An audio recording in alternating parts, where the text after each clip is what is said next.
Sejam bem-vindos! Pois é, estamos de volta para mais uma live aqui da Franks Academy, e hoje a gente vai fazer uma desconstrução de filmes. Pois é, na verdade de um grande filme. E eu já vou revelar logo de cara então, galera. A gente vai desconstruir Toy Story. Toy Story 1. Ah, Rodrigo, que filme velho da porra, né? 1995, sim, mas assim como vários filmes da Pixar, Toy Story dá aula de estrutura de história, dá aula de design, dá aula de construção de personagem, dá aula de ousadia, né? De experimentar fazer coisas que ninguém ousou fazer antes. É, e ainda assim consegue entregar boas histórias. E uma das grandes curiosidades é que os filmes da Pixar eles não são feitos só para criança, né? Aquele negócio de escolher seu nicho, né? Para crianças de 3 a 7 anos e tal.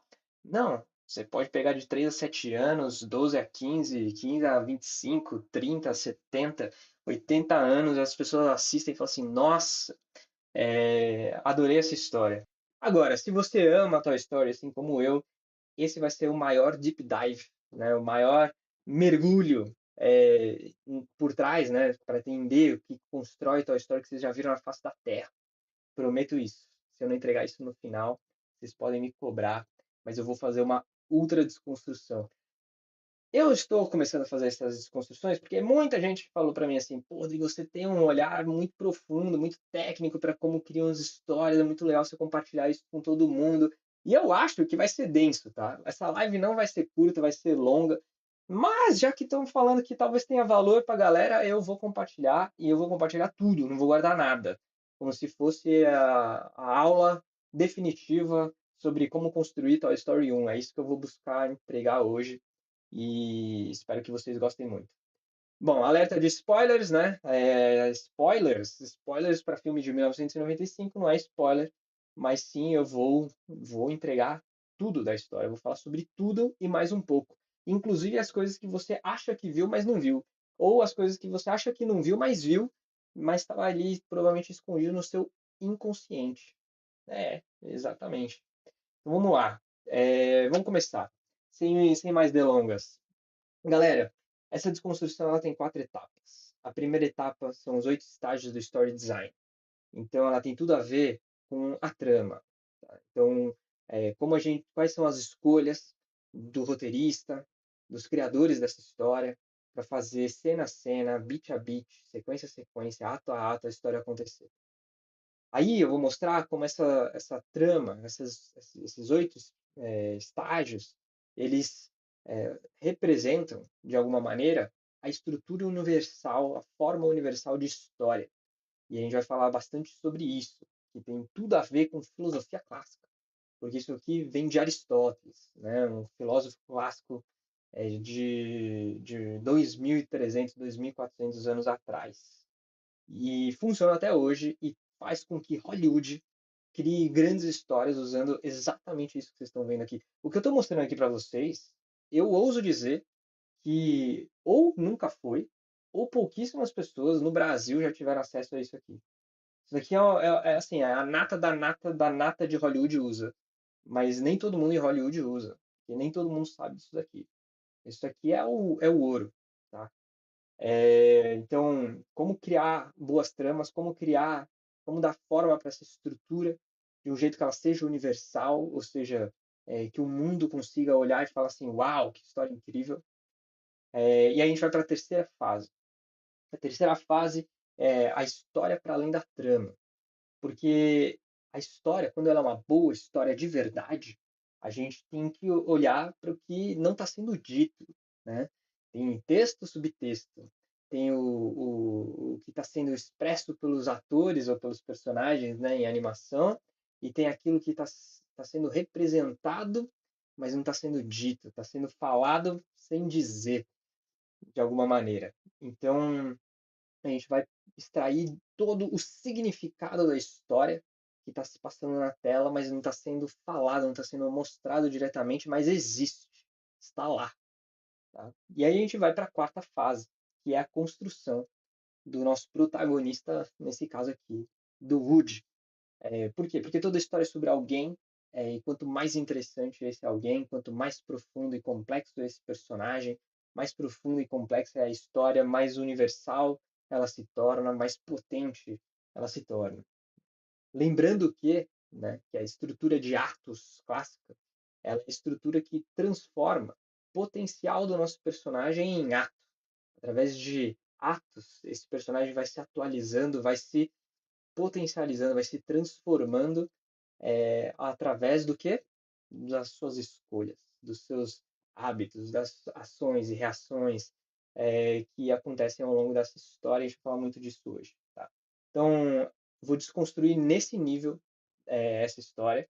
Não vai ser uma história de. Não vai ser uma live hoje de curiosidades, de coisas superficiais, de coincidências, de easter eggs, nada disso. A gente vai falar de história. A história por trás da história.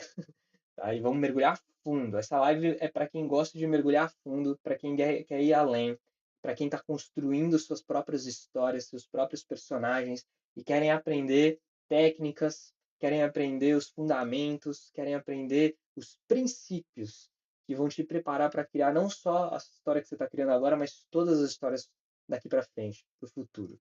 Beleza? É sobre isso que a gente está falando aqui hoje. Bom, Toy Story. Alguns dados interessantes. É um filme longa-metragem em animação. A gente sempre fala da Pixar e no máximo a gente fala dos diretores, mas como a gente está falando sobre história, a gente está falando também sobre roteiro. Então, estão aqui os roteiristas dessa história.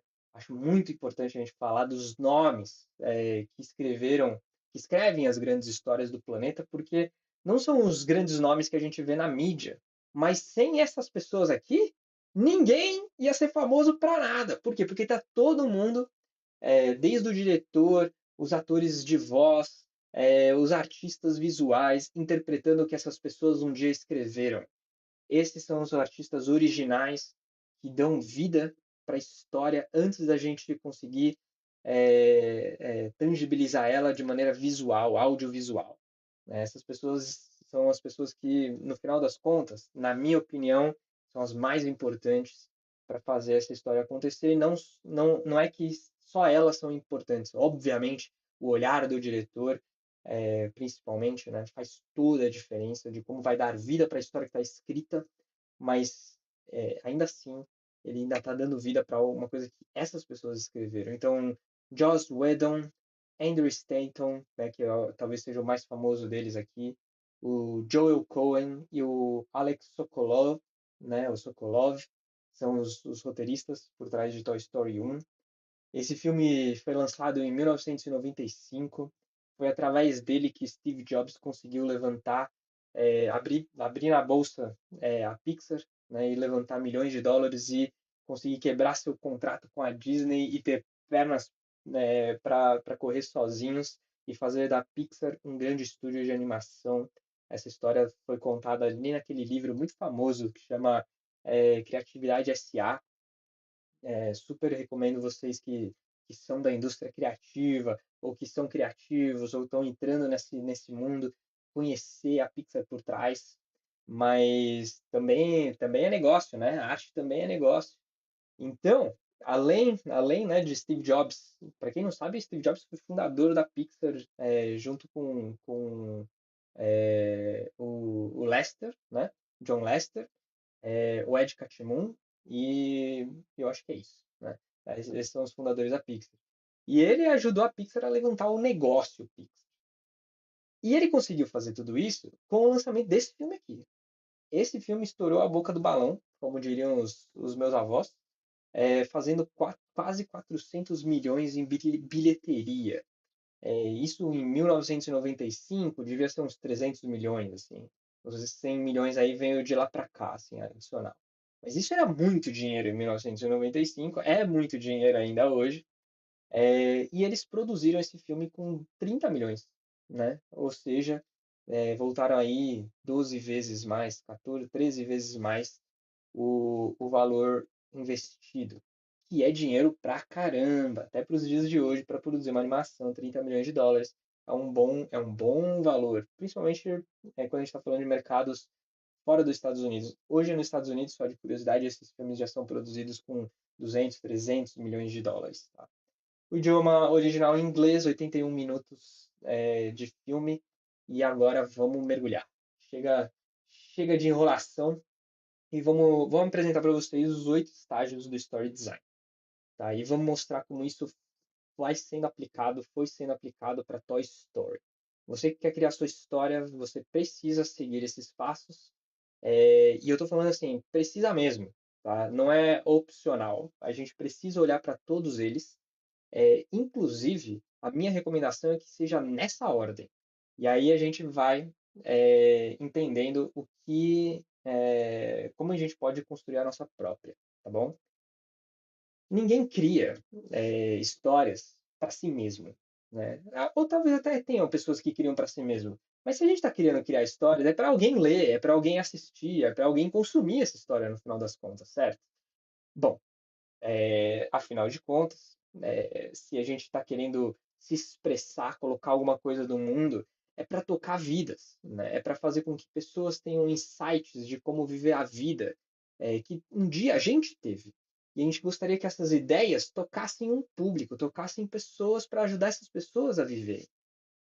Caso contrário, né, a gente não está construindo não está fazendo a história cumprir a sua essência, para que elas nascem, para que elas existem. Né? As histórias existem para ajudar pessoas a viverem a vida. Então, dado isso, a gente precisa pensar que quem é o público que vai consumir essa história. Agora, eu comecei brincando hoje, falando sobre aquele negócio de escolher um nicho de crianças de 3 a 7 anos e tal, que está mais parecido com uma persona, né?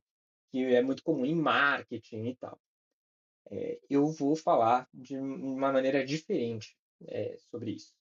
Quando a gente cria para um público-alvo, é claro que tem pessoas que vão se familiarizar mais com várias das coisas que acontecem dentro desse filme, que tem mais proximidade com as coisas que acontecem nesse filme. Agora, em qualquer filme, né? Mas todos os filmes têm potencial de serem universais no sentido de fazer com que qualquer pessoa de qualquer idade, em qualquer lugar do mundo, goste da história. Por quê? Porque eles falam sobre valores universais. Eu vou dar um exemplo.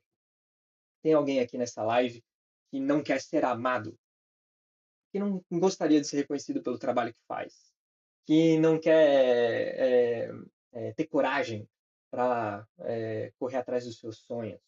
Né? Todo mundo. E qualquer pessoa no Japão, qualquer pessoa na África, qualquer pessoa nos Estados Unidos ou no Brasil gostaria disso. E pessoas de 18 anos ou pessoas de 75 anos também querem ser amados, também querem ter coragem para correr atrás dos sonhos, também querem ser reconhecidos, também querem pertencer a um grupo seleto de pessoas. Então, quando a gente fala de valores universais, e quando a gente fala de trazer esses valores para uma história, a gente está falando assim, o público-alvo são os seres humanos, tá? Então, em uma camada do filme, a gente não tem que ter é, restrições. A gente tem que conseguir transformar essa história em algo universal o suficiente para que elas tenham um grande mercado. Mas, voltando, várias características do filme vão conversar mais com uma pessoa do que outra. Se eu fizer uma história sobre o plantão médico, né, de como funciona as UTIs do planeta, é óbvio que toca mais quem vive esse universo, né? Mas ainda assim, se elas forem sobre valores humanos, conflitos humanos, verdades universais, mesmo quem não é do mundo médico consegue olhar e falar assim: nossa, se eu fosse do mundo médico, eu seria assim. Ou se eu vivesse o mundo médico, seria realmente assim. Então, ainda assim, pega um público gigantesco por ser universal. Então, em grande parte, se a gente quer fazer com que as nossas histórias rodem o mundo, né, toquem milhões e milhões de pessoas, a gente tem como objetivo, sim, pensar em histórias que sejam universais. E nesse caso do Toy Story, é claro que a gente está falando de filme família, né, de várias gerações, então, famílias multigeracionais, que compartilham a experiência de crescer perder espaço, né, para outras pessoas, para amiguinhos que aparecem e tal, e aprender a conviver com o novo, tá? Então, pais que têm filhos ali, né, jovens de, sei lá, 5, 7, 12, 9 anos, provavelmente estão vivendo essa fase da vida onde as crianças precisam aprender a viver com o novo, a ceder o espaço para outras pessoas que chegam e tudo mais. Então, crianças que vivem o encantamento, né, de ver bonecos falando, vivendo o dia do aniversário do dono, ganhando vida e tal. Todas as crianças brincam, né, com seus brinquedos como se eles tivessem vida. Então, ver um filme onde os brinquedos têm vida é encantador, mas também os adultos que estão buscando significado emocional mais profundo também. Então, a gente fala com crianças e adultos, mas principalmente que estejam vivendo essas fases, essa fase da vida de descoberta do novo. Então, sempre, galera, sempre comecem desenhando com quem essa história mais conversa, mas como eu também posso impactar qualquer pessoa transformando essas histórias de maneira em algo mais universal. Ainda no primeiro estágio, eu tenho que buscar também o que eu quero dizer para esse público, tá? Então, o primeiro estágio, ele não é só pensar com quem eu quero falar, o que que eu quero ensinar, o que que eu quero gerar de impacto nesse público. E a gente chama isso de efeito emocional significativo. Ou seja, é um efeito né, que desperta, que mexe com as nossas emoções, mas que ao mesmo tempo traz significado. É razão e emoção trabalhando juntos para gerar impacto. Tá? Então, quando a gente fala disso, para Toy Story, o efeito emocional significativo desejado é uma sensação de pertencimento restaurado. Ao ver um personagem egoísta no começo da história, que é o Woody, que vai falar bastante disso, fazer com que ele descubra o poder do amor compartilhado. Ou seja, os roteiristas, no começo dessa história, falaram assim, ó, é comum crianças serem egoístas, né? Quererem pegar os brinquedos só para elas e tal. Mas é muito poderoso ver quando elas aprendem que é mais legal compartilhar, né, com o seu espaço, os seus brinquedos, com amigos, e entender que esse amor compartilhado é muito mais valioso do que brincar sozinho ou viver sozinho. E aí eles vão transferir esses grandes problemas para brinquedos, né? Então a gente vai falar sim de um personagem que é o Woody, tá? Que vai morrer de medo de compartilhar o seu espaço de favorito do dono. E as crianças vão olhar e falar assim, pô, esse sou eu. Né? E vários adultos podem olhar e falar assim, pô, esse sou eu também. Eu já tive dificuldade de ceder o espaço e compartilhar esse espaço com alguém, tá? Então, antes de avançar, a gente tem um efeito emocional significativo para passar no final dessa história, tá? A gente quer fazer com que um personagem egoísta descubra o amor de compartilhar. É isso que a gente quer no fim. Será que a gente consegue? Será que isso toca o público? Para esse público aqui, que está falando assim, pô, estou vivendo o novo, estou aprendendo, né, estou perdendo espaço para outras pessoas que estão chegando, quero ser especial, quero ser único, é, e etc. Essa é uma boa mensagem?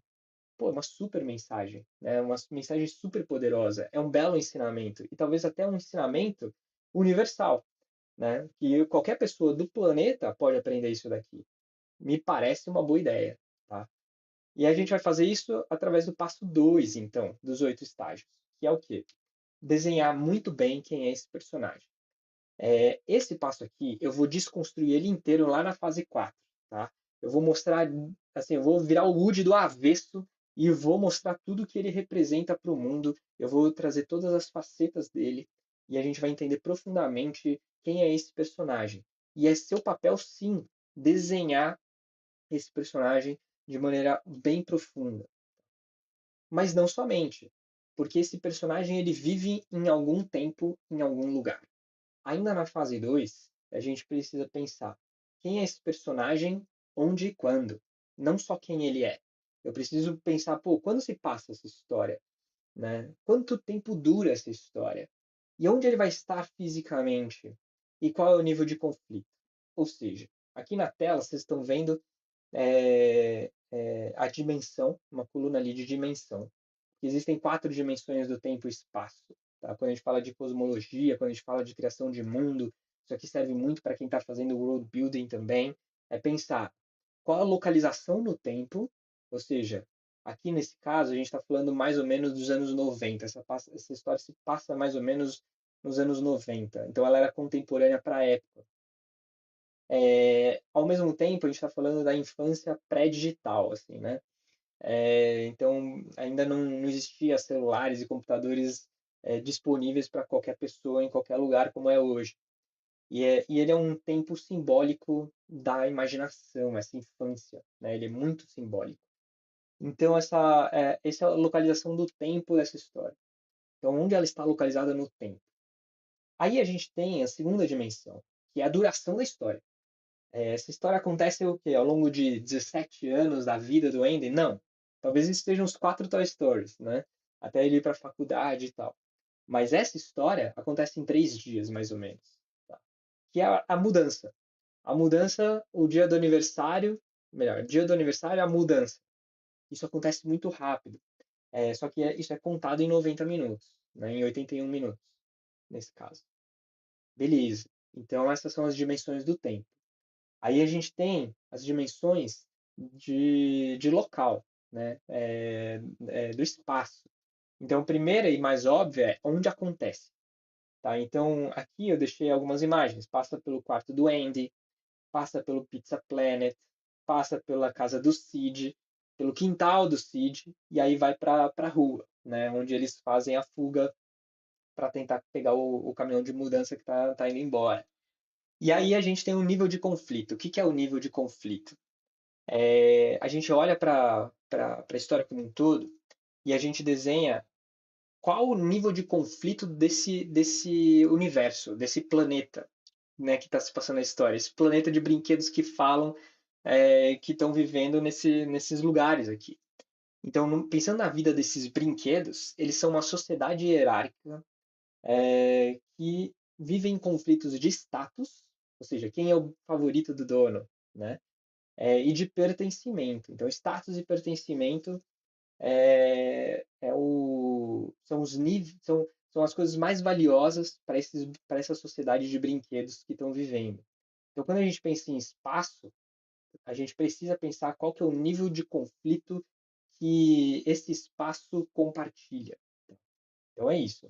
E qual que é o princípio-chave disso tudo? Né? É mostrar a vida em equilíbrio. Tá? Então, tanto no 1 aqui, né? Melhor, desculpa. Tanto em desenhando, né? Quem é o personagem? Quanto tempo e espaço é mostrar como esse personagem vive nesse tempo e espaço e como é a vida em equilíbrio, a vida em normalidade. Tá? Essa é a sua função como criador de história. Apresentar o personagem, onde ele vive, quando, né? Quais são os níveis de conflito e como é a vida comum em seu equilíbrio, em sua normalidade. Tá? E eu esqueci de falar, mas a fase 1, né, de pensar no público e qual é o efeito emocional, o que a gente está procurando aqui, né, o princípio é gerar efeito emocional significativo. Tá? Bom, beleza. Então, 1 e 2 matamos. Vamos para o terceiro. Terceiro é o desenho do que a gente chama de incidente incitante. Eita, palavra difícil. Sim, incidente incitante nada mais é do que um conflito que tira a vida do protagonista do equilíbrio. Ou seja, se até então a nossa função como criadores, né, o princípio, era gerar uma vida em equilíbrio de um personagem em um tempo e espaço, esse evento ele vem para desequilibrar. O princípio aqui é gerar desequilíbrio, é tirar a vida do protagonista do equilíbrio, é violar os seus valores e botar tudo em risco e fazer com que ele tenha que obrigatoriamente agir, fazer alguma escolha, fazer alguma coisa para resolver. Por quê? Porque uma vez que a nossa vida entra em desequilíbrio, tudo que a gente vai procurar à nossa volta é buscar o equilíbrio de volta. Seja lá o que significa, não é mesmo? Né? Isso tem tudo a ver com o passo 4 que a gente vai falar. Mas já já a gente fala. Qual que é o incidente excitante de Toy Story 1? Quando a vida do Woody, que estava ali com os brinquedos, tal, fazendo reunião, nananana, entra em desequilíbrio de fato. Bom, é dia do aniversário do Andy, foi antecipada a festa, estão chegando os novos brinquedos, e aí tá todo mundo apreensivo, eles estão ali com o binóculo procurando, vendo o que que tá chegando, aí chega uma meia, aí chega não sei o que, taraná, e eles vão ficando aliviados, porque não chegou nenhum brinquedo mais legal. Só que, quando chega o finalzinho, né, da festa ali, onde estão chegando chegaram todos os brinquedos. Ah, não! Chegou mais um. Chegou mais um brinquedo. A caixa é grande. Meu Deus, o que que é isso? O que que é isso? Aí entra o alerta máximo. As crianças pegam esse brinquedo, sobem correndo, né? Os brinquedos do quarto do Andy se jogam no chão, né? Inanimados. Entra as crianças pela porta e coloca-se um brinquedo em cima da cama. O Woody, que estava em cima da cama, é jogado para trás da cama. Quando as crianças vão embora e os brinquedos voltam à vida, o Woody sai debaixo da cama. E aí eu não lembro se é o cabeça de batata ou se é o cachorrinho, esqueci, o Slink, né? Esqueci o nome dele.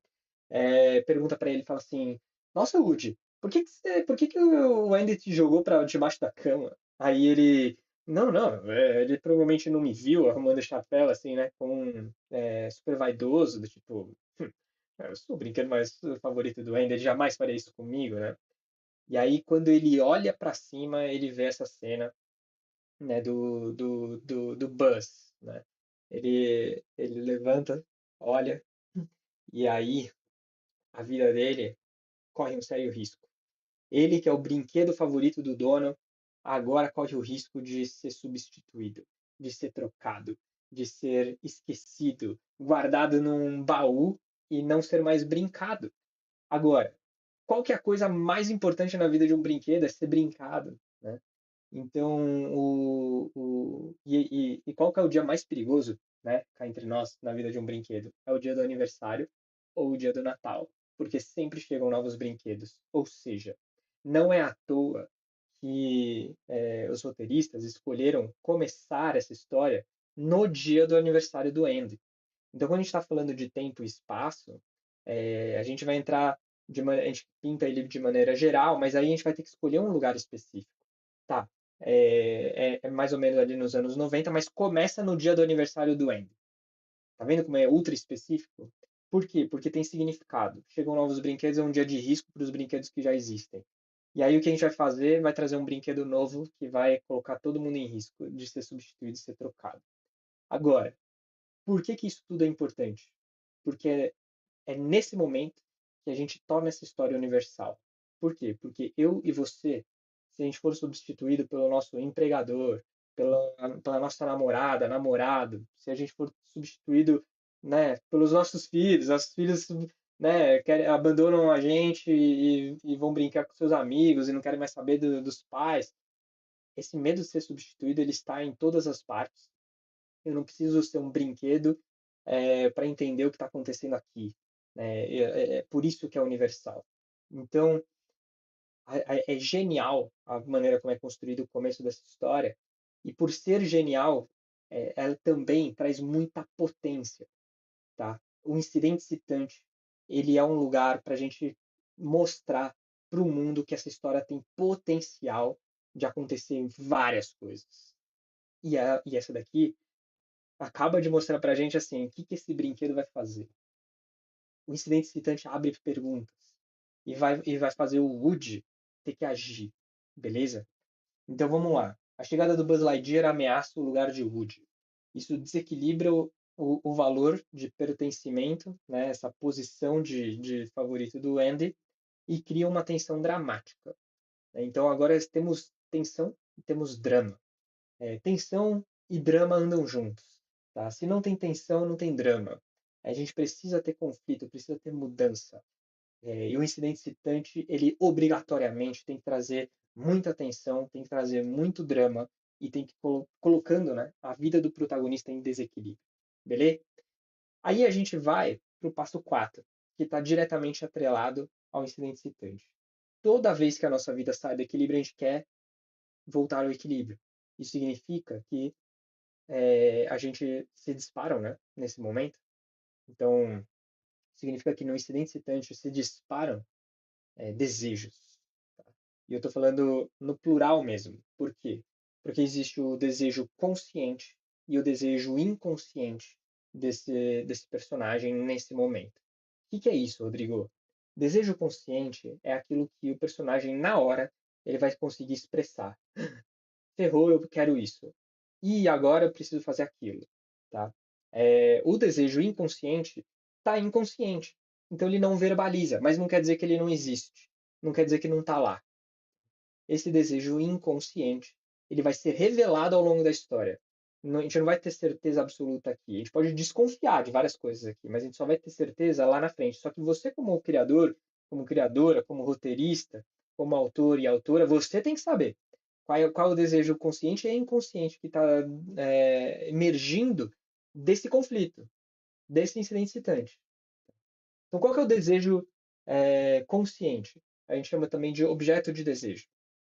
Bom, no caso do Woody, ele acredita que se continuar sendo o favorito do Andy, tudo volta ao normal, né? O Andy pega o Buzz, brinca com o Buzz, né? Deixa o Woody de lado, né? Mostra uma cena rápida ali, disso acontecendo. Ele fica mordido de ciúmes. E aí o que ele acredita? Que se ele se livrar do Buzz, tudo volta ao normal. O Andy continua tendo ele como brinquedo favorito e é isso aí. Então, o objeto de desejo aqui é voltar à normalidade. Como? A primeira coisa que ele faz, né? Já já a gente vai falar disso. Ele joga o Buzz pela janela. Na esperança de que tudo vai voltar ao normal se ele fizesse isso. E essa é a graça da história. Óbvio que não vai ser suficiente. Né? Excelente. Então vamos parar por aqui. Qual é o princípio que está por trás desse desejo consciente? É uma necessidade não atendida. Ou seja, agora o Woody tem uma necessidade, mas ele não consegue sanar essa necessidade de imediato. Então ele tem uma necessidade não atendida. E isso é o que vai segurar a audiência até o final da história. Eu quero saber como ele vai conseguir cumprir com tudo isso, e como ele vai conseguir sanar esses problemas. Como essas perguntas que estão se abrindo agora, né? E agora, o que ele vai fazer? Elas se respondem depois, tá? Então, qual que é o desejo inconsciente nesse caso? A gente, de novo, a gente não tem como saber como audiência agora, mas nosso papel como roteirista é saber. O Woody acredita que precisa continuar sendo o favorito para ser amado, certo? Mas, inconscientemente, ele deseja pertencer sem precisar disputar o amor do Andy. É um pouco mais profundo, percebe? Ele quer o amor do Andy, mas ele quer fazer isso. A princípio, ele acha que é sendo único, sendo exclusivo. Mas inconscientemente, se ele puder continuar sendo, mas ainda assim ter seus amigos, ter o amor e ter alguém para compartilhar do mesmo espaço que no começo ele não compartilha com ninguém, ele leva sozinho. Se ele puder compartilhar esse espaço e ainda ser o favorito do Andy, melhor. Só que ele não acha que isso é possível no começo da história. Mas no meio da história ele vai perceber que sim. E essa é a graça de tudo. Percebe como pensar o começo da história meio que te força a pensar no final da história? Exatamente. Então, é por isso que a gente precisa pensar no começo e no final da história, antes de desenvolver todo o meio da história. Sempre. Sempre. Ah, Rodrigo, não, mas eu gosto de sair escrevendo e ver onde dá. Beleza, vai lá. Né? Mas 99% das chances de você bater numa parede em algum momento e não saber o porquê, ou não conseguir terminar a sua história. Por quê? Porque você não tem clareza de onde você quer chegar. Não tem como você sair escrevendo sem saber onde você quer chegar. Você precisa ter clareza do fim. E é pensando no começo que você pensa no fim. O começo abre perguntas, no fim você responde perguntas. Beleza? Muito bem. E aí entra passos 5 e 6. Por que eu coloquei os 5 e 6 juntos? Bom, porque aqui a gente está falando sobre ações e reações. Então, quais são as coisas que a gente vai fazer, né? O que o Woody vai fazer?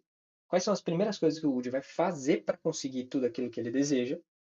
E como o mundo vai reagir às suas vontades? E vai exigir que ele faça novas ações, faça novas escolhas. E aí o mundo vai reagir novamente, de alguma maneira, forçando ele a fazer mais alguma coisa. E ele vai ficando escasso de alternativas. E à medida que vão acabando as alternativas, vai acontecendo o quê? A gente vai aumentando a tensão. A gente vai ficando mais e mais tensionados, né? Por quê? Porque, pô, não sei mais o que ele pode fazer. Como ele vai resolver esse negócio? Quanto maior a tensão, maior o engajamento. Então, nosso papel, a partir do ponto 5 e 6, é esgotar as ações e reações e as escolhas dele, fazer ele testar de tudo que ele podia obviamente, né, de interessante, de importante, até chegar na escolha final, né, que ele vai tomar, que a gente vai falar daqui a pouco, que vai acontecer na crise e no clímax dessa história. Então, o ato 2 ele passa, ele melhor, né? Eu nem falei de atos ainda, mas esse aqui é o ato 2. Mas o que que é isso daqui? São todas as ações e reações a partir do momento que a vida dele saiu do equilíbrio. A vida entrou em desequilíbrio. Qual a primeira coisa que ele vai tentar fazer? Desmoralizar e se livrar do Buzz. Né? Ele vai zoar o Buzz, vai falar que ele é brinquedo, que ele não é patrulheiro especial, coisa nenhuma. O Buzz acha que ele é o patrulheiro espacial que pode voar, e aí ele testa, e aí ele cai, né? E pinga e voa, e não sei o que, e cai, e aí o Woody, pô, isso aí é cair com estilo, né? Isso não é voar. É, Mas aí o que acontece quando ele tenta se livrar do Buzz jogando ele pela janela? A vida reage. Como? Os amigos dele denunciam ele, né? E ele perde o respeito dos seus amigos, né? Dos seus liderados ali no quarto e tal. Então, ação e reação. Aí ele parte para uma missão de tentar recuperar o Buzz. Não porque ele está se importando de fato com o Buzz, é porque ele quer limpar a imagem dele, quer limpar a barra dele. E aí o que acontece? Ele e o Buzz são capturados pelo Cid. E aí depois eles tentam escapar do quarto do Cid, mas ao tentar escapar, o que acontece? Né? O Buzz está em depressão, está apático, e os amigos não ajudam ele a sair do quarto. E aí assim vai, né? De ação em reação a gente vai construindo essa história, tá? E qual que é o princípio aqui? É a escolha tática. É aqui que a gente começa a desenhar a trama, né? O que é a trama? É a costura. É a costura entre os eventos da história. Especificamente as nossas escolhas do que acontece, por que acontece, e aí o que acontece, e depois o que acontece, e por que que isso acontece, tal coisa vai acontecer, e por causa disso vai acontecer. A gente vai fazendo escolhas ultra específicas em cenas, em lugares, em cenários, em lugares, com tais personagens, falando tais coisas. Essa é a trama, tá? É a costura dos eventos da história. É, Bom, então a gente vai fazer essas escolhas táticas. O que que são as escolhas táticas? A escolha do que acontece. E aí, então, o que acontece? E aí, então, o que acontece então? E aí, o que acontece então? Beleza? Ótimo. Isso vai até o final da história, tá? E é onde a gente vai entrar no sétimo passo, que é o quê? É a escolha da crise, né? Então, o que está acontecendo em Toy Story? A gente tem o Buzz prestes a ser explodido pelo Sid, né? Agora, nessa altura do campeonato, o Woody ele já se importa com o Buzz, porque o Buzz se importou com ele, ajudou ele, mesmo depois dele ter sido super cruel com o Buzz. E aí esse ato do Buzz faz o Woody olhar e falar assim, cara, o que que eu tô fazendo na minha vida, né? Eu preciso ajudar ele também. E aí ele vai correr para salvar o Buzz, vai criar um plano junto com os brinquedos do Sid para salvar o Buzz. E ele chega ao ponto, né, de ter que se sacrificar, correr o risco de se jogar ali na churrasqueira do Sid, pegar o Sid e o Sid querer explodir ele, para conseguir salvar o Buzz, que até então ele menosprezava, ele só queria se livrar do Buzz. Mas ele percebe no meio da história que isso não é o caminho correto. O caminho correto é ele ajudar o Buzz e eles voltarem juntos para o Andy, porque o Andy precisa dos dois. Né?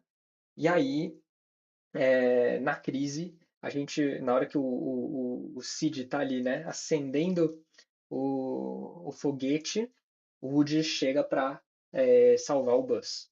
Tá? E aí a gente fica assim, nossa, e aí? O que que ele vai fazer? O que que ele vai fazer? Eles conseguem espantar o Cid, mas ainda não está resolvido. Por quê? Porque o caminhão de mudança está indo embora. Eles ainda não conseguiram voltar para o Andy.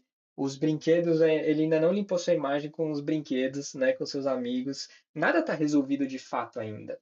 Então a história não acabou. E aí a gente vai para o clímax.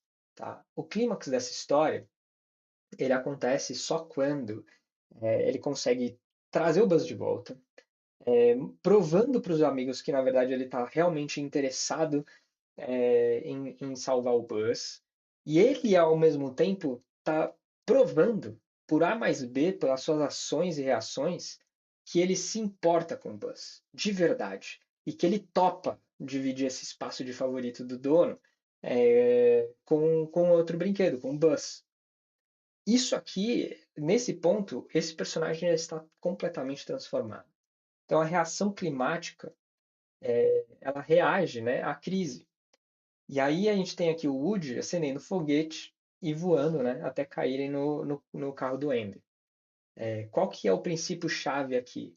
É trazer um fechamento, é trazer as respostas, é provar, é mostrar que esse personagem aprendeu, que esse personagem mudou e que as perguntas que foram abertas ali agora todas estão respondidas. Aqui temos o ensinamento, a tangibilização do ensinamento. Tá? Então, através desses 8 passos, a gente consegue, por fim, mostrar que esse personagem mudou. Essa não é a cena específica, mas essa é uma cena, né, que representa que ele aprendeu, eles dão as mãos e se tornam amigos, mas no fim ainda, chegou o Natal, né? E aí o Buzz tá apreensivo que estão chegando novos brinquedos. Aí o Woody até pergunta pra ele: Ô Buzz, você tá apreensivo aí, né? Que estão chegando novos brinquedos? Aí eles olham, né? Tipo, não, não, a gente não tem que se preocupar, fica tranquilo, né? Ou seja, chega a verbalizar o aprendizado, que nem precisa, tá? Mas chega a verbalizar. Então, como consequências desse começo, meio e fim, disso tudo que acontece na história, a gente tem aprendizado, a gente tem mudança. Tá? Então, o Woody compreende que seu valor não está em ser o mais amado, mas em amar verdadeiramente. E não é sobre ser amado sozinho, é sobre ser amado, mas também amar. Woody e Buzz retornam para o Andy como amigos e não como inimigos. O antigo valor de ser o único favorito é superado, ele é substituído por uma coisa nova, que é o quê? Uma nova parceria, pertencimento e amadurecimento desse personagem. Tudo que uma criança precisa aprender quando ela está sendo egoísta, né? Então, e que é um adulto também, né? Quando a gente está sendo egoísta, mesmo como adultos, né, em situações dos adultos, a gente vê muito adulto que precisaria assistir Toy Story, né? Para ver se aprende alguma coisa. Eu mandaria para várias pessoas aí que já cruzei no passado aí, falando assim, ó, vê se aprende alguma coisa aí. É isso aí. Então, assim a gente fecha os 8 estágios do Story Design, tá? Pô, Rodrigo, já veio a história inteira. Não, não, não, não, não. Existem coisas que estão por trás disso tudo que a gente vê na tela. Isso tudo que a gente viu na tela é trama. Ou seja, é o que está sendo contado, especificamente. Mas a história, ela vem, tá por trás. E ela tem uma forma. E é a forma universal de história que eu sempre vou trazer aqui. Que é a história, a estrutura clássica de atos. Quando a gente vai desenhar uma história e coloca ela num gráfico, ela se parece com uma coisa assim, tá? Que são os famosos altos e baixos da história. Sempre que a gente é, olha para cima da linha preta, a gente está olhando para o lado positivo da história. São os altos da história. E quando a gente está olhando para baixo da linha preta, são as coisas negativas, os baixos da história, as coisas que levam a história para baixo. E o que determina o que vai para cima e o que vai para baixo? Bom, quando a gente volta lá nos desejos do personagem, quais são os desejos desse personagem? É o que ele quer atingir lá no fim. certo? Então, quando ele se aproxima dos seus desejos, é bom, né? A gente torce por ele. A gente, como audiência, no começo da história, começou a história, a gente já começa a procurar qual que é o center of good, qual que é o centro do bem dessa história. Eu quero torcer para alguém, eu quero me empatizar por algum personagem.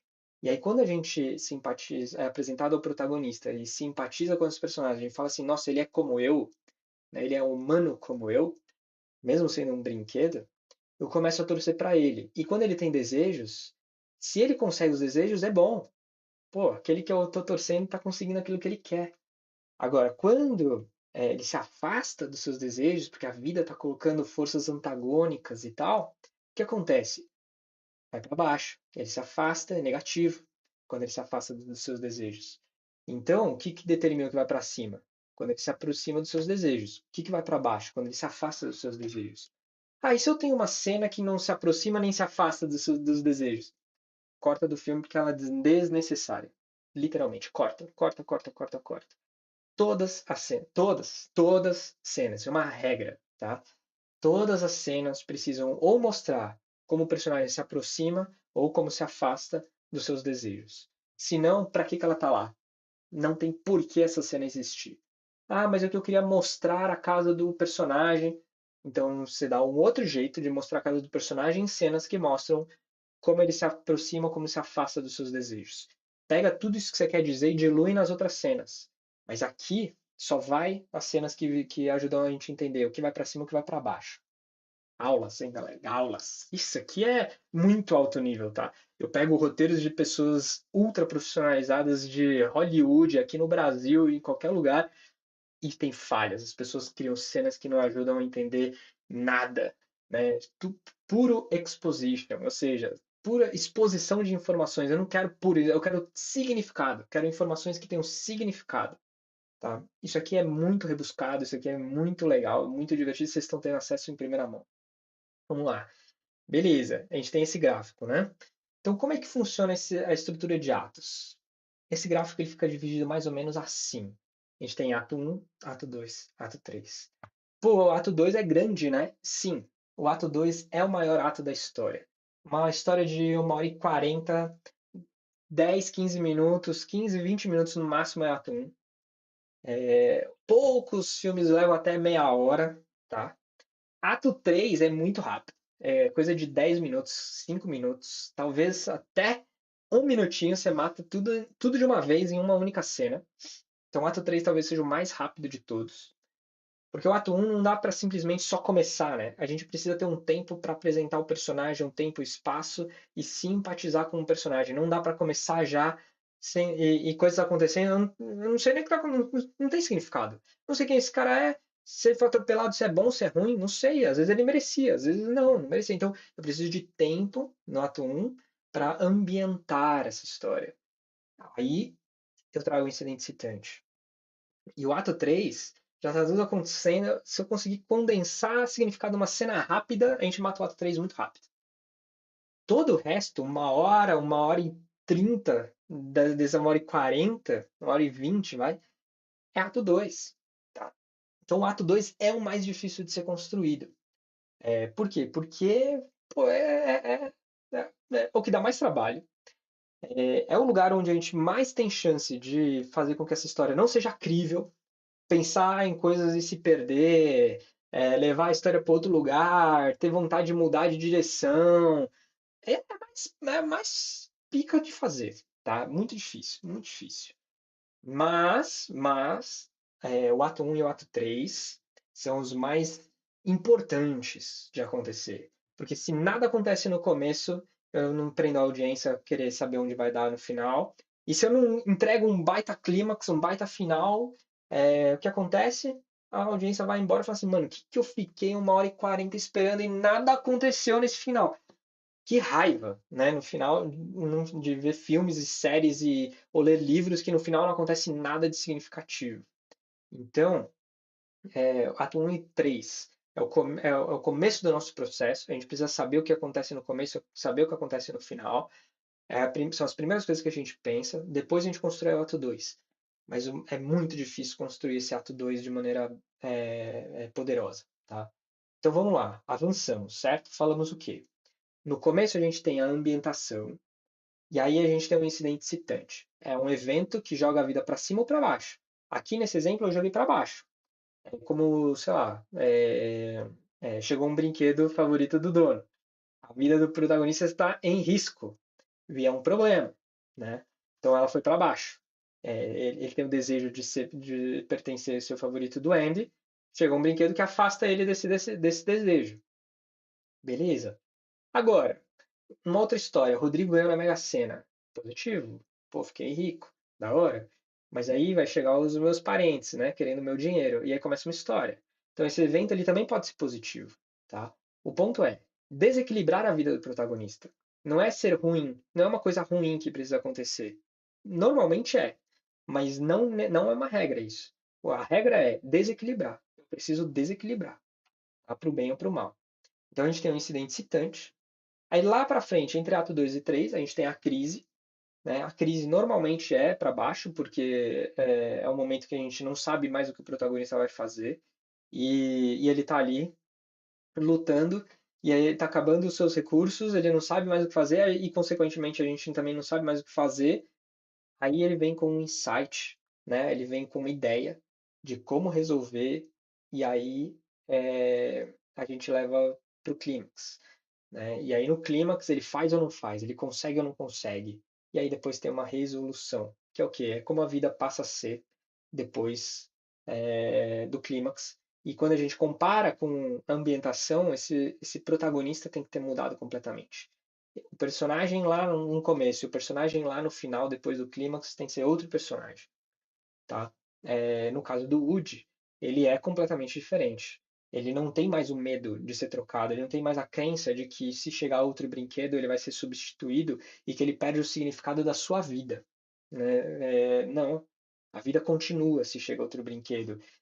Novos significados vão surgir e novos sentidos para a nossa vida vão surgir e a gente vai se adaptar a isso. Tá? Então ele é um personagem completamente diferente. Por mais que por fora ele pareça tudo igual. Agora, mesmo por fora pode mudar. Quando a gente fala de Breaking Bad, a gente pega o Mr. White e Heisenberg no final, até fisicamente eles são diferentes. Né? Então é isso. Né? Aí agora, por que tudo isso aqui é importante? Por que eu estou falando disso tudo? Bom, os 8 passos, eles são distribuídos por aqui. Então percebem que a ambientação é sobre quem é essa história, onde e quando, e qual o incidente citante. E aí, quando bate o incidente excitante, vem o quê? O desejo consciente e o desejo inconsciente. Beleza? E aí? Bom, aí a história acontece. Ações e reações. Ato 2 da história. Para depois chegar no momento de crise e depois chegar no momento de clímax e entender quais são as consequências. Então, aqueles 8 passos, tirando o primeiro, que é o quê? Sobre para quem é o público-alvo, né? E que mensagem eu quero deixar, a criação começa a partir da parte 2, né? Se bem que a ideia já é criação também, né? Mas a trama, desenhar a trama, a criação da trama, acontece a partir do 2. E aí a gente precisa entregar a mensagem que a gente quer no primeiro. Mas percebe como os 7 últimos passos são distribuídos na estrutura clássica de atos? Toda história é assim, galera. Sempre é assim. Eu vou esconder minha câmera aqui para mostrar uma coisa legal também para vocês, que é, bom, e se eu quero criar minha história e estou com dificuldade de escrever esse começo, meio e fim. Bom, eu tenho dicas para vocês. Primeira dica é: o ato 1 pode ser escrito usando essas palavrinhas aqui. Era uma vez que todos os dias, até que um dia. Como assim? Bom, era uma vez. É claro que você não precisa escrever era uma vez. Você pode falar, bom, era 1990. E fulano vivia assim, assim, assado. Então, não é sobre as palavras que estão aqui, mas é como essas palavras nos direcionam a pensar em forma de história. Então, era uma vez nos leva a pensar em alguém. Era uma vez alguém. que todos os dias vivia uma vida assim assado. E aí eu tenho que pensar como era a vida em equilíbrio. Ou seja, onde, quando, o que que ele fazia, como era a vida em equilíbrio. Até que um dia alguma coisa acontece, incidente excitante, e a vida entra em desequilíbrio. Percebe como essas frases ajudam a gente a pensar em forma de história? E aí, quando a minha vida entra em desequilíbrio, o personagem precisa agir. Tá escrito aí errado na frasezinha, vou corrigir depois, mas aí por causa disso, né, ele vai, por causa do incidente excitante, o personagem vai fazer alguma coisa, vai jogar o bus pela janela. E aí, por causa disso, a vida vai reagir. E aí ele vai ver que isso não era suficiente. E por causa disso, ele vai ter que agir de novo. E por causa dessa ação, outra coisa vai acontecer. E aí a cada e por causa disso, e por causa disso, e por causa disso, e por causa disso, quantos forem necessários, não é só três, quantos forem necessários, a gente vai construir todo o ato 2. Só que esse ato 2, você percebe que ali em cima a gente chama complicações progressivas? Pois é. Então a gente começa pegando as coisas mais óbvias e superficiais e começa por elas, jogar o outro pela janela. É óbvio que essa não é a solução para os problemas do Woody, mas é a primeira que acontece. Agora, as mais difíceis e mais profundas vão ficando para o final. E normalmente, quando a gente fala de profundidade, a gente está falando de conflitos internos do personagem, tá? Então é isso. Aí a gente tem até que finalmente, e desde então. Então, até que finalmente vem a crise e o clímax, e desde então a vida mudou, né? E desde então a resolução. Então, essas frases ajudam a gente a pensar em forma de história. E aí, no final das contas, então, Toy Story, o processo de criação de Toy Story passa por, primeiro, ato 1, vou desenhar a ambientação e vou trazer o incidente excitante. No caso, o Buzz chega. Aí vão se disparar desejos e eu vou desenhar o final dessa história. Eu vou desenhar a crise, o clímax e a resolução. O que, que eu quero falar no fim? Qual a ideia que eu quero plantar no fim? E só depois eu crio o ato 2, que são as complicações progressivas.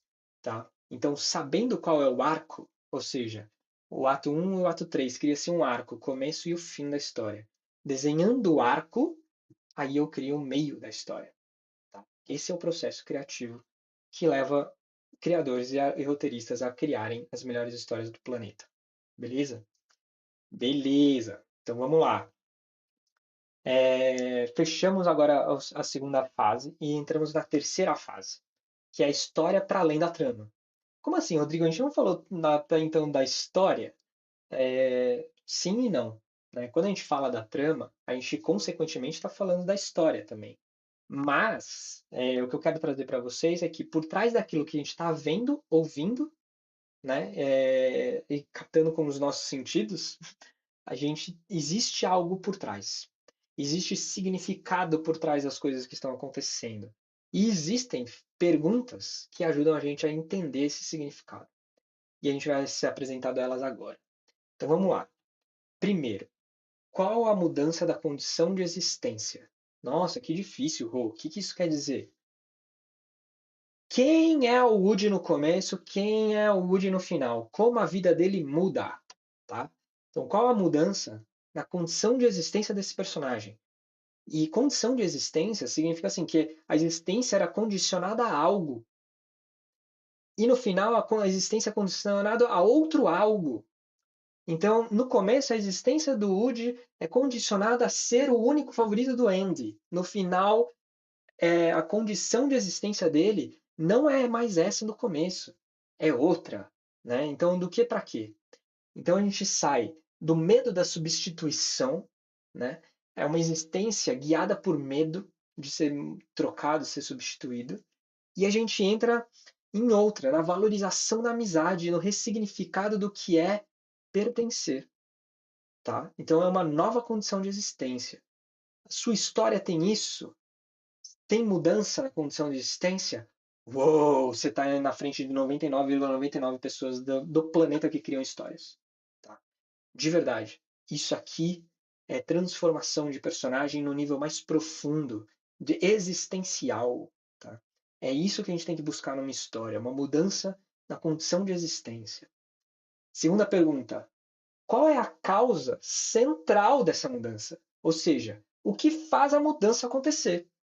Beleza, que mudou, mudou. Mas qual é a coisa específica que faz a mudança acontecer? Como é que o Woody chega na realização de que eu preciso mudar, eu preciso mudar.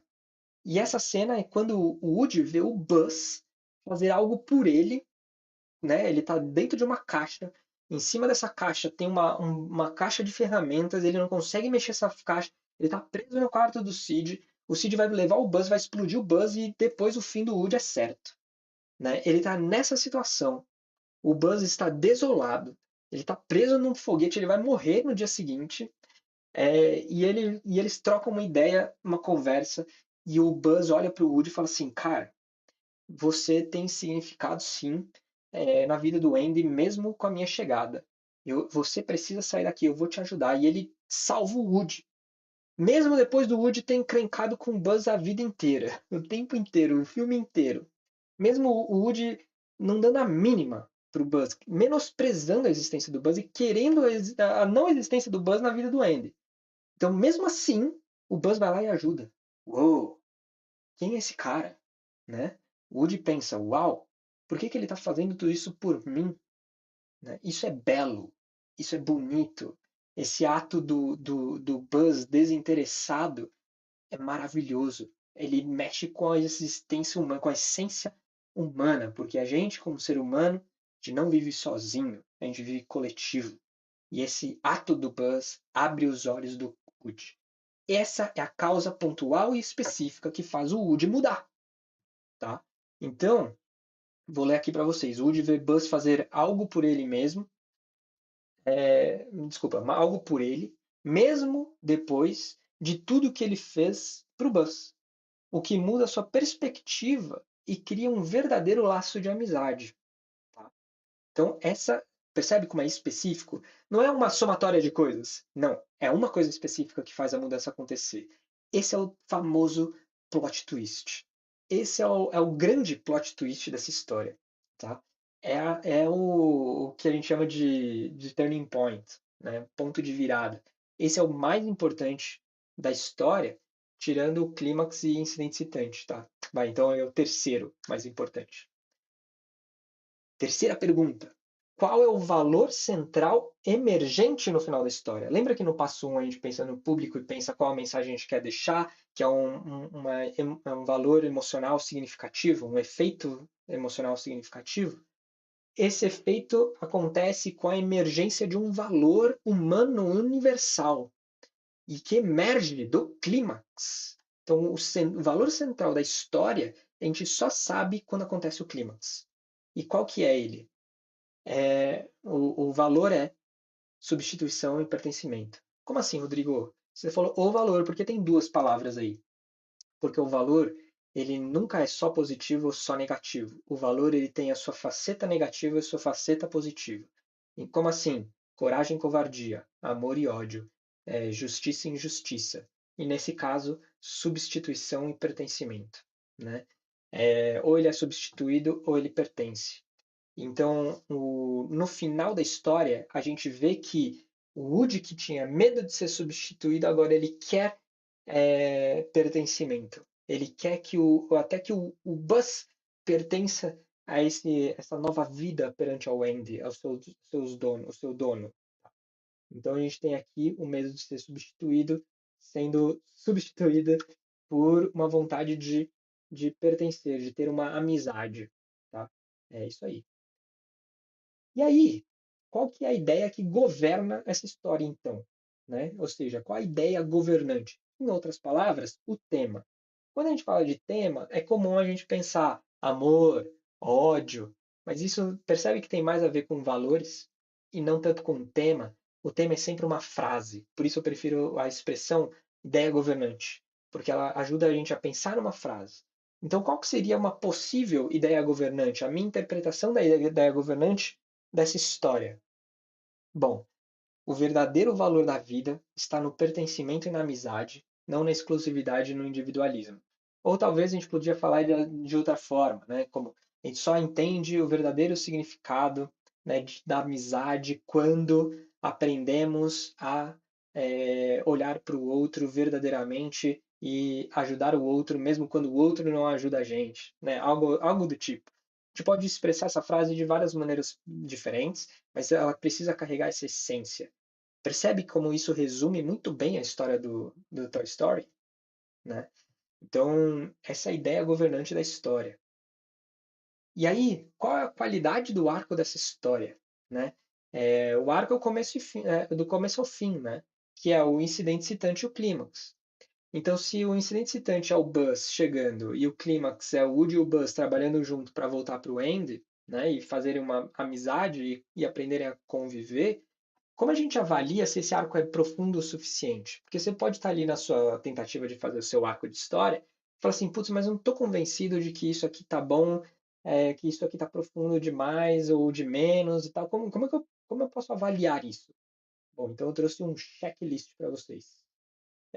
Eu não vou explorar tudo aqui do Toy Story, a gente já falou de muito disso, mas eu quero que vocês tenham essa lista com vocês. Primeira pergunta a se fazer: o incidente citante, ele rompe o equilíbrio do protagonista? Lembra que ele precisa desequilibrar? Então, o ponto é, desequilibra ou não desequilibra? Sim ou não? E aí justifica. Como você vê que desequilibrou de fato? Desperta no protagonista o desejo de restabelecer o equilíbrio, esse incidente citante? Faz ele querer alguma coisa? Tá. Então, o quê? Terceiro, cria construção, desculpa, cria uma contradição interna. Ou seja, aqui no caso é para protagonistas complexos, tá? Personagens de ação, por exemplo, ele só quer cumprir a missão, né? O James Bond só quer cumprir a missão. Cumpriu, cumpriu, não cumpriu, cumpriu, não tem muita complexidade. Mas para histórias onde o personagem é mais complexo, tem mais profundidade, mais dimensionalidade, a gente precisa trazer contradição. Então, quando se disparam desejos, o desejo consciente e inconsciente eles são contraditórios. Então, por exemplo, o Woody quer ser o brinquedo favorito do Andy, mas para ele continuar sendo o favorito do Andy e manter e voltar ao equilíbrio dele, ele precisa aprender alguma coisa. E não simplesmente jogar o Buzz pela janela. Ele precisa aprender a conviver com o Buzz. Então, o desejo inconsciente ele é conflitante com o desejo consciente no começo. E ele aprende. Quando ele aprende, e revela, né, o desejo inconsciente, ele toma as decisões que ele precisa para resolver essa história. E aí ele consegue resolver uma contradição. Tá? Quarto ponto. Lança o protagonista em uma busca, né? Então, a partir do momento que o incidente excitante acontece, esse protagonista tem uma coisa a buscar. Quinto ponto. Levanta uma questão dramática maior na mente do público, que é: e agora? O que ele vai fazer? Essa pergunta surge quando acontece o incidente excitante? Se sim, beleza. Aí, quando isso acontece, sexto ponto, né? Quando isso acontece, projeta uma cena obrigatória. Que cena é a cena obrigatória? A cena do clímax. Né? Então, quando chega o Buzz e a vida dele sai do equilíbrio, dispara uma imagem dele resolvendo esse negócio no fim, né? Sim ou não? A ideia é que sim. Ele vai ter que enfrentar o medo de ser substituído em algum momento. Eu não sei como vai ser essa cena, mas me dispara a vontade de saber esse final? Sim ou não? E sétimo, último ponto. Como que o incidente incitante e o clímax amarram a história? Ou seja, as perguntas que se abrem no incidente citante são respondidas no final? Sim ou não? Esse é um bom checklist para você ver se esse arco tem potencial e ele está funcionando e ele está amarrado e ele existe. Se você não conseguir responder essas perguntas, provavelmente tem algum problema no seu arco de história. Beleza? É isso aí. Para fechar, galera, a gente vai fazer a análise da construção do personagem. Vocês lembram que lá no começo eu falei de público-alvo, a mensagem que a gente quer entregar, né, o efeito que a gente quer gerar na audiência. Aí o ponto 2 era, o estágio 2 do story design era pensar quem é o personagem, onde e como e quando acontece a história. Mas eu falei que a gente tinha que desenhar profundamente o personagem. Eu vou mostrar para vocês como esse personagem, no Woody, ele foi extremamente bem desenhado, tá? Eu esqueci de voltar minha câmera aqui, né? Mas eu vou voltar aqui agora mesmo. Vamos lá. Eu vou mostrar para vocês como esse personagem foi construído e como esse personagem se tornou um ícone da cultura pop e como ele é inesquecível, tá bom? Vamos lá. Personagens complexos, eles são multidimensionados. Nossa, Rodrigo, o que que é multidimensionado para um personagem, né? Bom, um personagem multidimensionado, ele é um personagem que é, tem contradição, tá? Ah, como assim, Rodrigo? Contradição. Bom, eu vou explicar aqui para vocês agora. Mas, vamos direto para o exemplo, vai ser mais fácil. Então vamos lá. Primeira contradição desse personagem. Woody, no começo dessa história, ele tem um comportamento egoísta, até controlador, quando ele está fazendo a reunião com os brinquedos, ele meio que controla a vida de todo mundo ali. E ele se demonstra, né, um egoísta e um inseguro completo, né? Quando ele vai caçoar do Buzz, né, vai diminuir o Buzz, falando que ele é brinquedo, que ele não é patrulheiro espacial e tal, mesmo que seja verdade, ele faz de um jeito que mostra que esse personagem está vulnerável, né? Ele está inseguro. No final dessa história, a gente vê um outro personagem, que ao invés de egoísta, é amigo. E que ao invés de inseguro, é seguro. Tá passando o Natal, tá começando o Natal, estão chegando lá os brinquedos e ele tira um sarro do Buzz. Pô, tá ansioso aí que tá chegando lá os brinquedos? Não se preocupa, vai ficar tudo bem. Né? Então,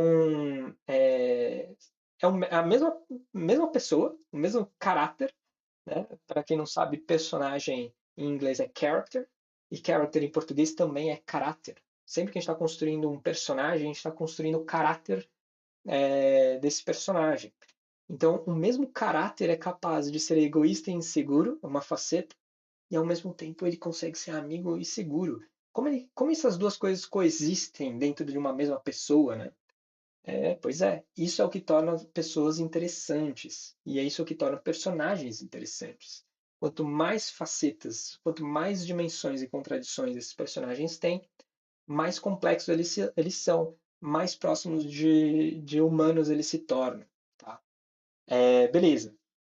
Bom, são 6 dimensões. Eu vou mostrar para vocês todas elas, tá? Pelo menos na minha análise. Pode ser que vocês analisando até me abram os olhos para outras. Mas a princípio eu mapeei 6, o que é bastante, tá?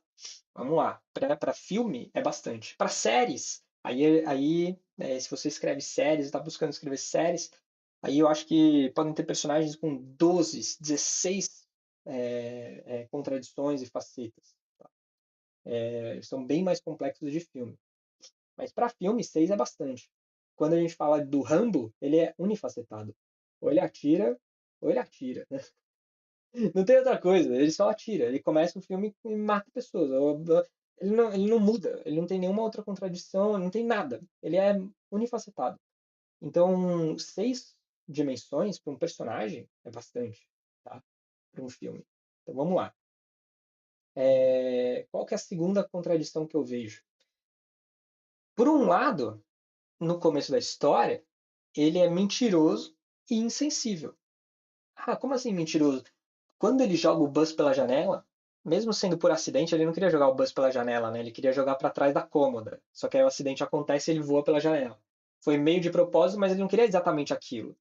E ele tenta fingir, mentir para os amigos que não foi ele, né? Que o Buzz caiu. Mas aí ele é dedurado. E aí ele passa por mentiroso mesmo, porque ele mentiu de fato. E ele é um insensível, né? Porque, enfim, o fato dele querer causar um acidente na vida de alguém não parece um personagem muito sensível. Mas, por outro lado, ele é humilde, verdadeiro e sensível. Eu já vou explorar todas elas com vocês. Então, ao mesmo tempo que ele também é impulsivo, por outro, ele é racional. Ele segura seus instintos e racionaliza e cria planos.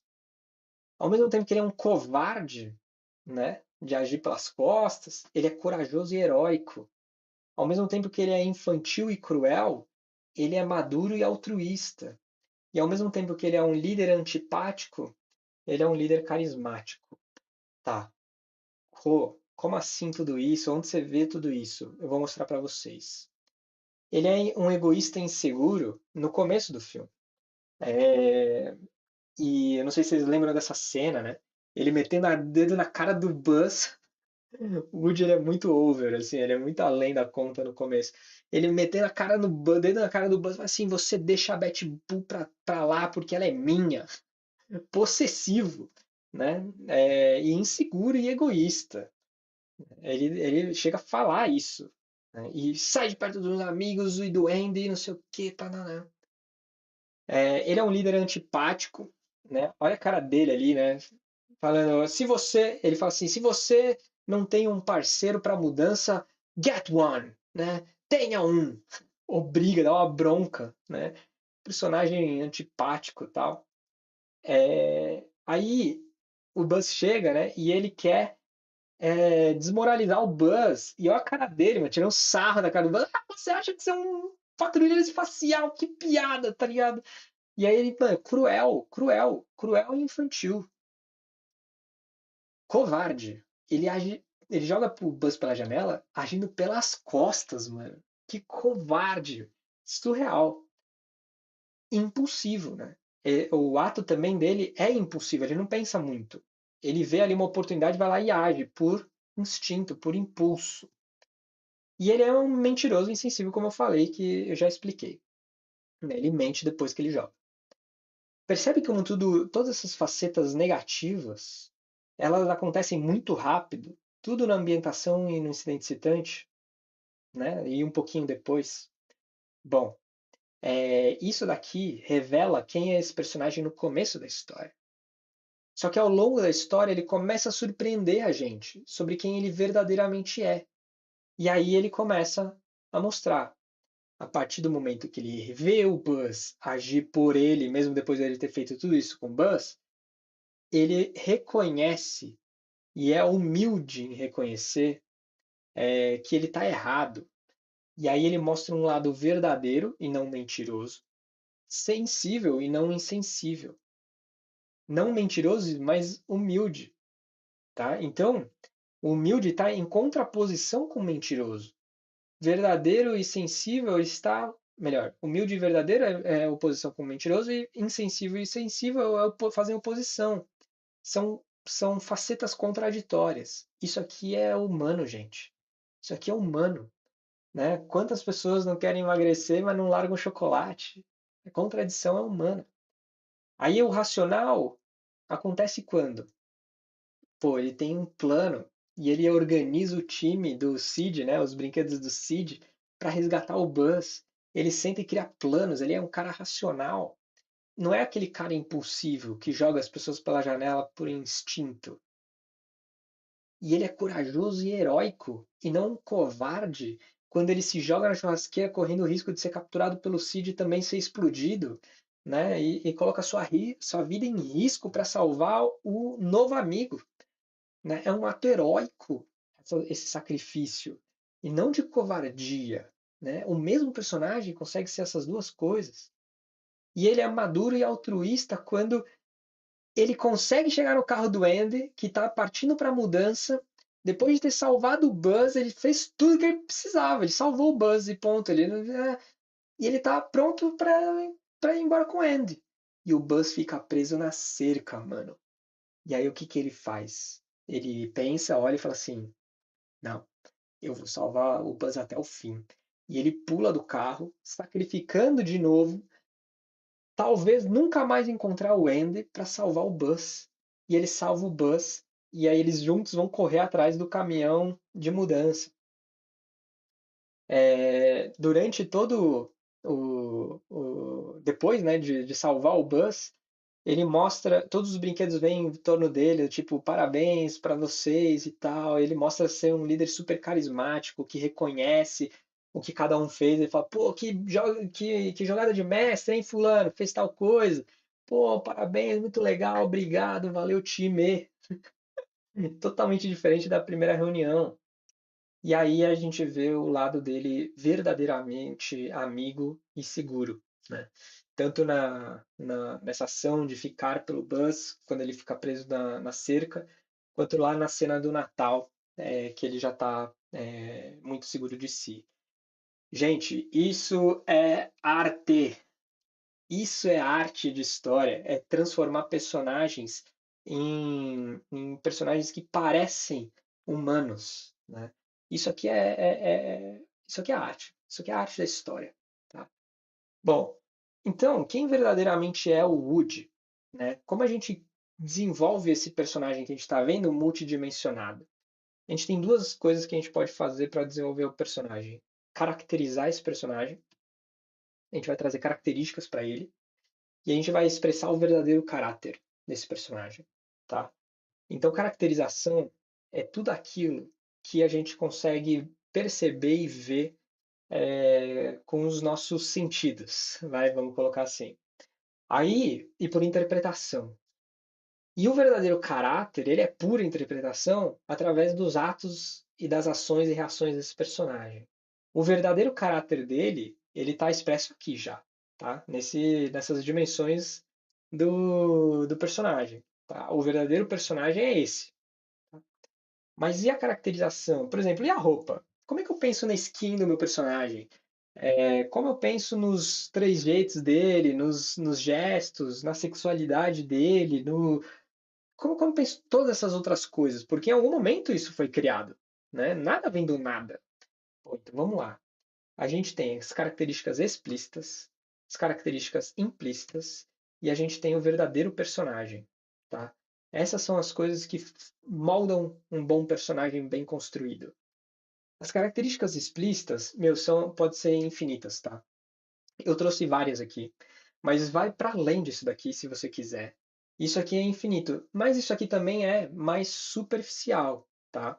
Deixa eu mudar minha câmera aqui para ficar num lugarzinho que vocês consigam ler tudo, todo o slide. Boa. Então, elas são muito legais, são, mas elas são as coisas mais superficiais.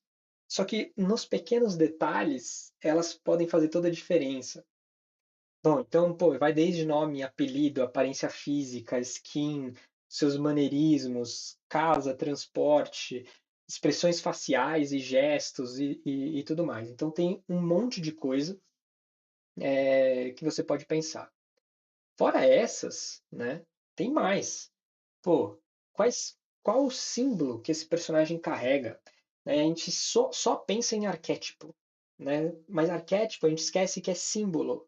E o personagem simbólico, ele pode ser, além do arquétipo, ele pode ser estereotípico, ele pode ser um estereótipo, ele pode ser só um tipo, né? Como se fosse uma subcultura. Né? A gente tem os skatistas, existe um tipo skatista, que anda de um jeito, se veste de um jeito, que, enfim, tem uma série de características específicas. Ele é um tipo hipster, né? Que tem um seu, né, padrão de comportamento. Então, o símbolo ele pode ser estereotípico, ele pode ser um tipo, ele pode ser arquétipo, ele pode ser outros tipos de símbolo também. Nesse caso, o Woody ele é arquetípico, o que torna essa história mais reconhecível universalmente. Histórias onde o protagonista é estereotipado, elas tendem a cair em ideologias, e a ideologias ela separa, ela segrega. Né? Então, alguns vão gostar, outros não vão gostar. Nosso papel como roteirista é procurar personagens protagonistas, né? Que sejam arquetípicos e que sejam reconhecidos pelo mundo inteiro. No caso aqui, ele é o arquétipo do líder, do governante, do pai, né? Que existe no mundo inteiro. Aí a gente tem as crenças, as atitudes e os temperamentos. Percebe que eu já fui para além daquilo que eu consigo ver com os olhos? Eu já estou tendo que interpretar o que ele fala, principalmente, né? O que ele valoriza, o que ele acredita, como ele se comporta. E aí a gente tem traços de personalidade. Eu trouxe um exemplo, ele é mais extrovertido, mais introvertido, mais disciplinado, mais impulsivo. Pô, eu já mostrei que tem momentos e momentos, tá? Então isso daqui é uma ferramenta frágil. Pensa só na caracterização explícita, mas ajuda, ajuda a gente a ter ideias, ajuda a gente a ir desenhando quem eu acho que é o meu personagem. E aí a gente cai nas características implícitas, que é o quê? A motivação, e motivação ela está ancorada no passado e algo do passado que alavanca o meu personagem para o futuro. São motivações são motivações passadas que mexem comigo querendo coisas para o futuro.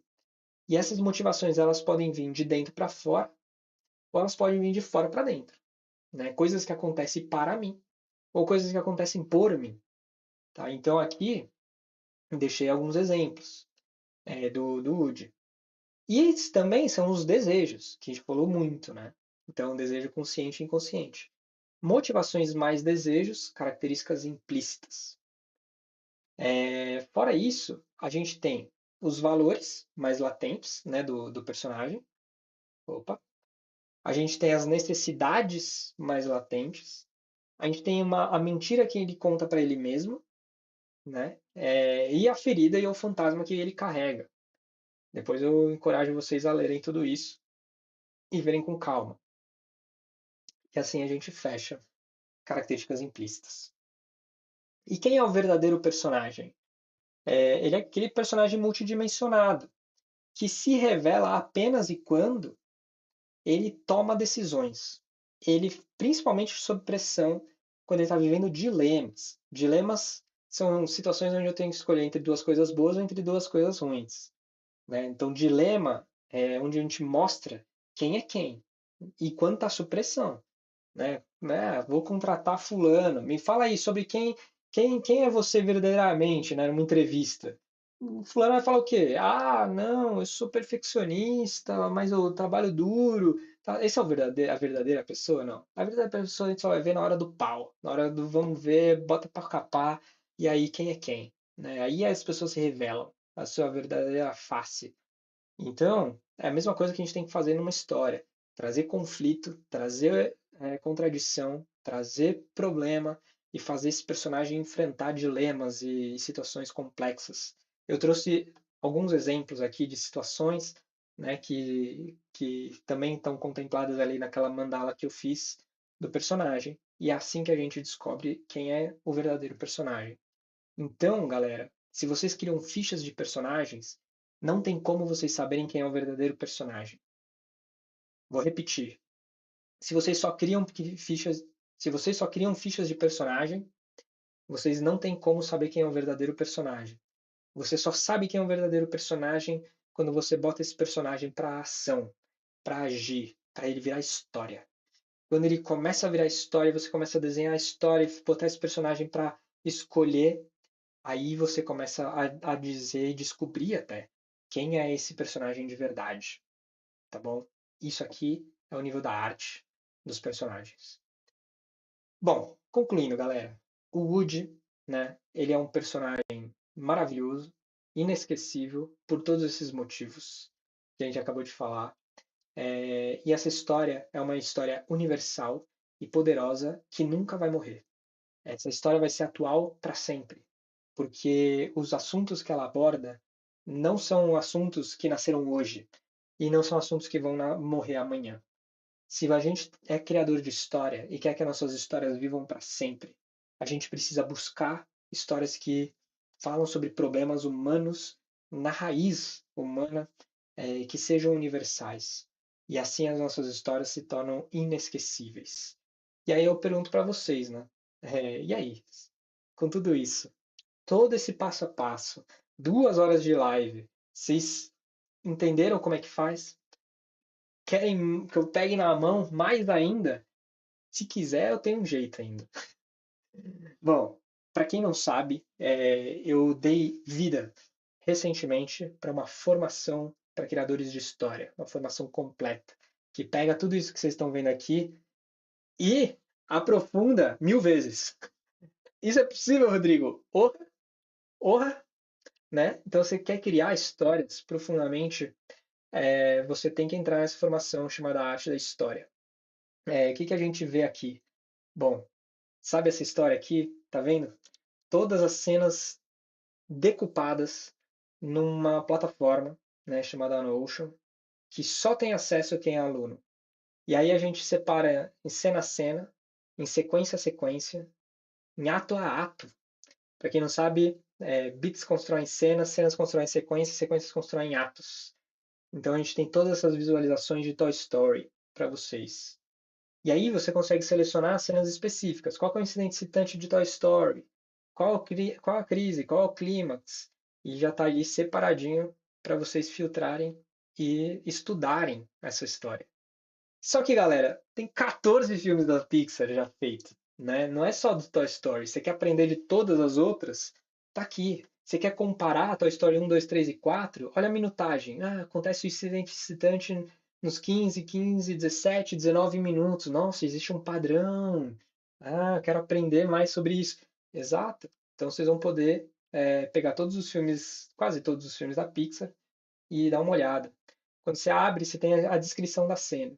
Um dia, quem sabe, a gente faz o beat a beat da cena, faz o estudo da cena, a análise da cena, e aprofunda ainda mais para vocês. Só que fora o Story Canvas, que é esse método, né, de olhar para a anatomia da história, de sequências, atos e tal, a gente tem esses materiais complementares depois de cada aula.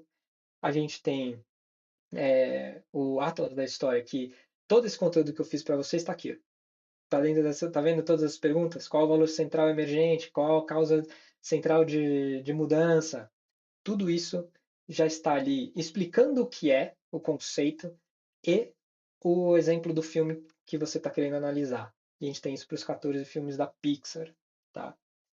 Além disso, a gente tem também a Biblioteca Selecta, que é uma curadoria dos maiores e melhores livros da história sobre a arte de como criar histórias. Personagens, histórias, mundos e universos, partindo desde a base fundamental e princípio de Aristóteles e Platão e Sócrates, que é a filosofia que a gente ensina dentro da arte da história, que a gente segue à risca, porque é o que funciona, sempre funcionou e sempre vai funcionar, até livros de dicas e tudo mais.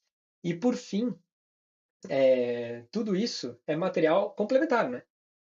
Vocês têm acesso à plataforma de aulas exclusiva, fechada, só para quem é alunos, na pegada Netflix, onde vocês podem ver.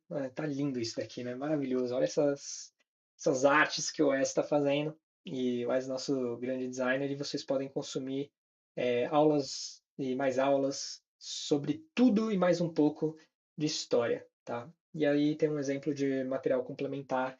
Não são materiais rasos, superficiais, chatinhos, bobinhos, não. São materiais que você pega para ler, para estudar. E quem consegue juntar a aula, mais o material, mais ir nos exemplos da Pixar, mais abrir os livros, descobrir e dedicar uma rotina de estudos e realmente estudar, vai se transformar num criador de história ultra valioso para o mercado e não só brasileiro, mas global. E quem quiser fazer parte disso é só tirar foto aí do QR Code. Eu vou tirar a minha câmera aqui. Vocês podem tirar a foto do QR Code e se inscrever na arte da história, tá bom? Galera, é isso que eu tinha para hoje. Eu vou estar aqui todas as semanas a partir dessa.